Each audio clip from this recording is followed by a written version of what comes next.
Hey guys, so first off, it was really good to get to see some of y'all at the senior cap and gown pickup this week. Next week, I'll be out there again helping give out senior yard signs. So make sure you come in again. It was wonderful to see you guys. You don't even know how much I miss y'all. This is our first week though of phase 3 learning. It's literally, as of right now at least, the same exact thing as phase 2. So we're just gonna keep on trucking. We're honestly almost done with material for the whole year. So this week we're gonna finish up unit 8. There's only 9 units, so we're gonna be finishing up here in the next couple of weeks. We've got a couple of slides, and then y'all are gonna go through some safety and sanitation scenarios and talk about how to handle it, what should be done, how you think things should happen. So getting into the PowerPoint, we do have a few videos that we're going to end up watching today on sanitation, using different equipment, doing different procedures. But getting into surgical prep, kind of continuing with that, we've already talked a bit about this. Getting the patient ready for surgery, you want to make sure that they use the bathroom. You want to clip the surgical area. Wherever the incision, the surgery is going to end up happening, you want it clipped down to the skin. Prep the skin with a surgical scrub, and keep in mind of how you want to scrub it, starting in the middle, working your way all the way out, and never coming back into the middle. Putting the patient on the table, applying all the monitors, all that stuff before the surgery gets ready to go. Sterile items versus non-sterile items. Keep in mind that the hair cover or cap isn't gonna be sterile. The surgical mask also may or may not be sterile depending on how it's wrapped or prepared. And the booties or shoe covers are also more than likely not going to be sterile. The things that will be sterile are going to be things that are more than likely directly touching the patient. So the scrub pack, doing the surgical scrub, the bristle brush, going to be sterile. The linen hand towel for after you wash your hands, the surgical scrub itself, the glove pack is going to be sterile as well. And the gown pack, I did not look at number 5. And then the gown pack is also going to be sterile. The gown pack, things in the gown probably shouldn't touch the patient, but it is good to make sure that it is sterile just in case you have to lean over it, something accidentally touches. You don't have to worry about, oh no, what just happened. Within the surgery pack, things are going to be sterilized separately are going to be the instrument packs, the surgical drapes, the towel packs, the instrument envelopes, and bowel packs, all going to be sterilized separately. And then the pack supplies itself are going to make sure you have some sponges, the laparotomy towel to place over during the surgery, so any suture material, and the surgical blade. So this video, I think it's similar to the one that we watched. Oh, excuse me. We watched last unit on preparing a surgical pack. So we're just gonna watch it again because you can never watch too many times preparing a surgical pack because it is very important.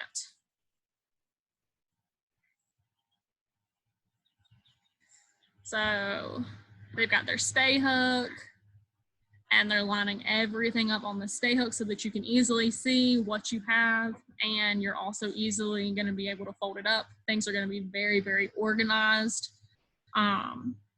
Putting it on the hook also makes it easy so that if something does happen to get moved around, it should still relatively be in the same place.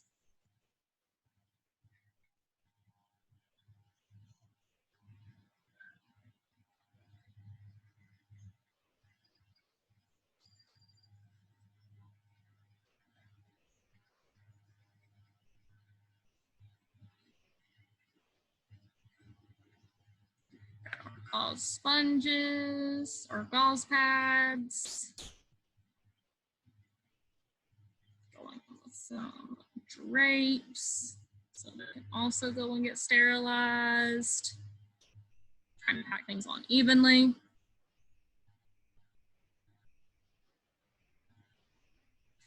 I'm guessing those just did not fit on the spay hook, and so they're getting laid out. I guess they're just trying to do it in a way that will keep the weight and everything evenly distributed in the surgical pack.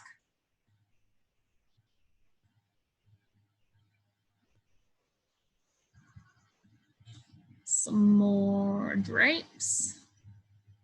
Folding everything in nice and tight.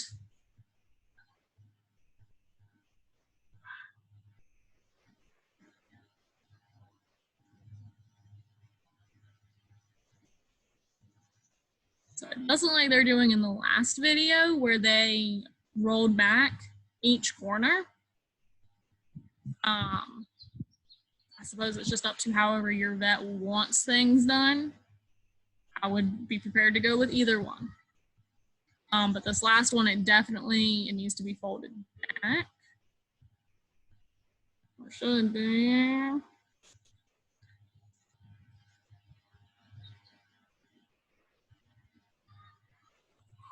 Going in, wrapping it again, going more so at a diagonal. It would be a lot better if they were to fold all the edges out. It would look a lot better. Not a big fan of the second wrap, mainly just I think because of the angle that they went in at. But none of my business. None of my business.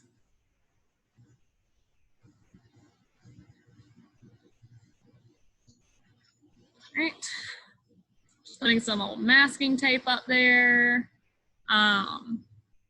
Here would probably be where they would write down like their initials or their name, what kind of pack it is, so that everyone knows what's going to be up there, what's inside, who did it, who prepared it. I would think they didn't put any autoclave indicator tape in there. That would be something that they probably forgot to do, that you definitely don't want to forget to do. Otherwise, it's all basically going to be for nothing. If you don't have the autoclave indicator tape in there, then how do you know everything got to the right temperature? How do you know everything is really sterile? You don't. So it would have to be re-autoclaved. The scrub pack, you got your hard bristle brush for like really getting a nice good scrub, your sterile hand towel, your surgical scrub, and your surgery gloves. This is a video for folding a surgery gown.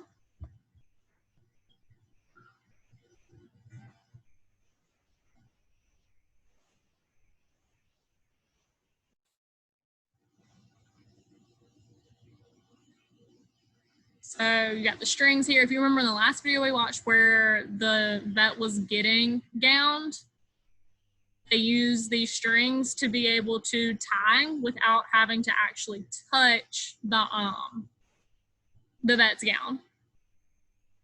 Because the gown is going to be one of the things that should be sterile, meaning nobody needs to touch it. Folding the sleeves down, trying to get everything in a nice rectangular line. Looks like they're folding in maybe 6-inch lines, folding both sides all the way down to the middle. We've still got our two top like neck strings. And then this is the accordion folding style where you fold one up, one down, one up, one down, where you're kind of just flipping it over and then flipping it under, and then flipping it over and flipping it under. Starting from the bottom, working your way back up.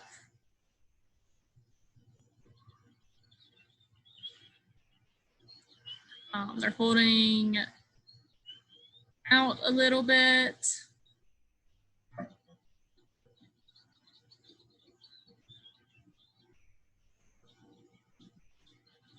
Getting some drapes because this is going to end up being autoclaved.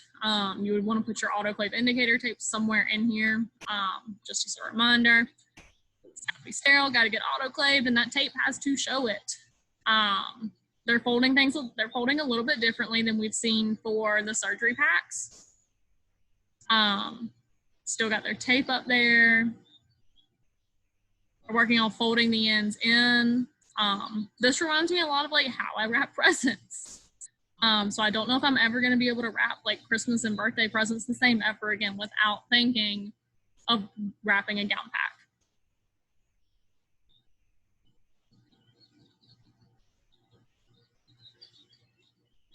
pack. You would, again, this would probably be something where I would recommend like folding the tabs out again, but the last two videos were made by the same person because honestly, videos are kind of hard to come by. Like good educational videos, they're a little bit difficult. So I would rather just go through and critique this video because it's hard to find a perfect one.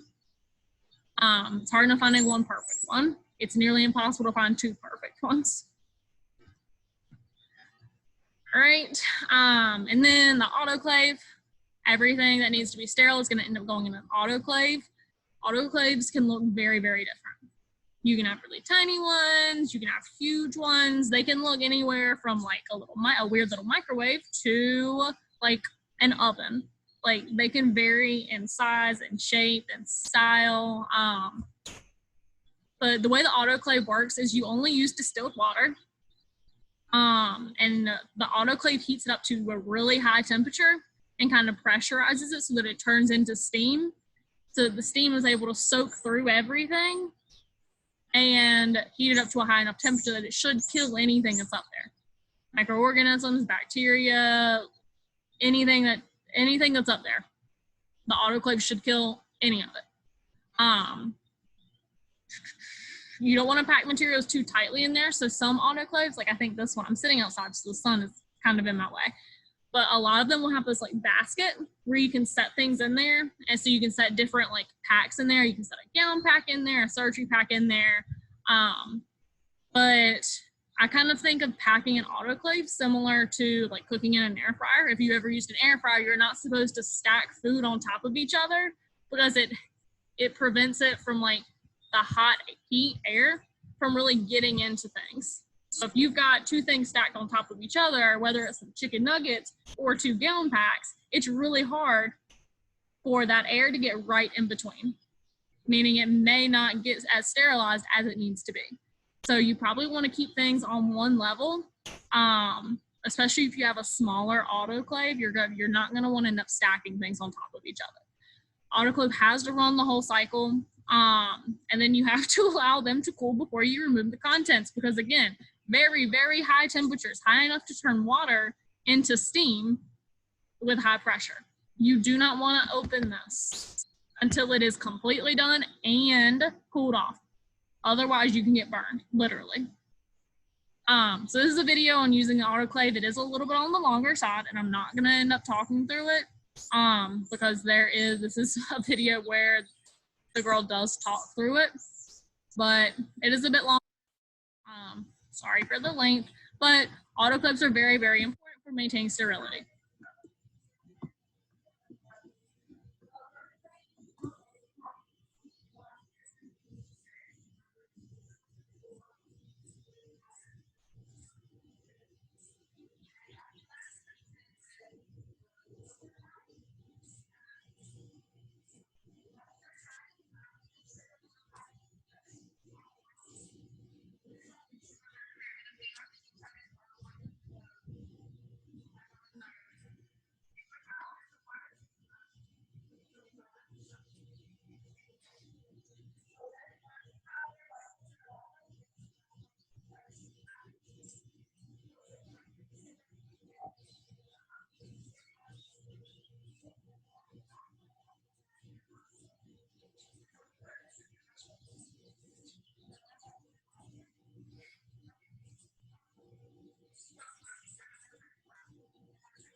Okay, so not gonna watch all of it because it's a very long video. If you want to watch it though, it is the link is in the PowerPoint, which should be posted on Edmodo.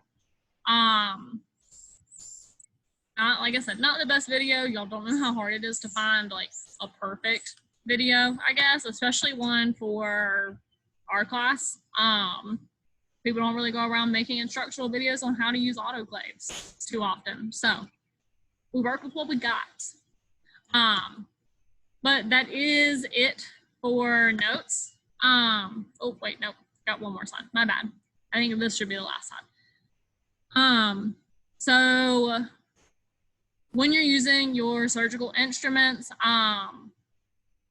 before you want to clean them after each use. So you can soak them in disinfectant. So we talked about like the cold trays, where after you use them, you can just set your instruments in there. If they don't necessarily have to be autoclaved. Mechanical cleaning by like an ultrasonic cleaner can be done. After you soak them in the disinfectant, you want to rinse them completely. You want to dry them completely. And then there's a thing called instrument milk. I don't know who came up with the name. I don't really know how I feel about it. Kind of weird for me, but I didn't make it or name it. But you want to dip it in the instrument milk, drain it, and then you want to let them air dry. And the instrument milk just kind of acts as like a sealant almost. Of, okay, everything's clean, now we're gonna have this nice outer coat on it. So for y'all's assignment, if we were in class, we will be going through these different scenarios together and talking them through. However, since we're not, I miss you guys. I need to go back. I've got them in a Word document. So you're just gonna go through, I think there's like 10 maybe, yes. There's 10. You're going to go through each scenario and discuss like safety issues, sanitation problems, how the issue should be handled. So the first one, you're asked to mop the surgery room after all the surgeries have been done. Okay, cool. Gotcha. Then you got to do this though. You can't find the surgery room mop. Yikes.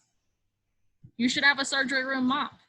And it should be where it is supposed to be, especially if you only have one surgery room. You know there's a mop for the kennel area though. Should you use the kennel area mop? Why or why not? And you're gonna go through and explain. You're just gonna do that for numbers 1 through 10, turn it in. Work on that on Thursday. Y'all are not gonna have an assignment or a lecture video. You're gonna have some SchoolNet questions, so I'll just post the SchoolNet code for you guys to go in and do that. But like I got Zoom every Monday, not every Monday, every Tuesday and Thursday from 1 to 1:30. I posted on Edmodo. Hop on, join me. Let me know how things are going. If I don't see you on Zoom before then, I hope I will get to see you guys at the sign pickup next week. Like I said, it was really, really good to see those of you that I was able to see today. Because I'm filming this on Monday. So hope I'll get to see the rest of y'all, but take it easy, guys. Let me know what I can do to help y'all.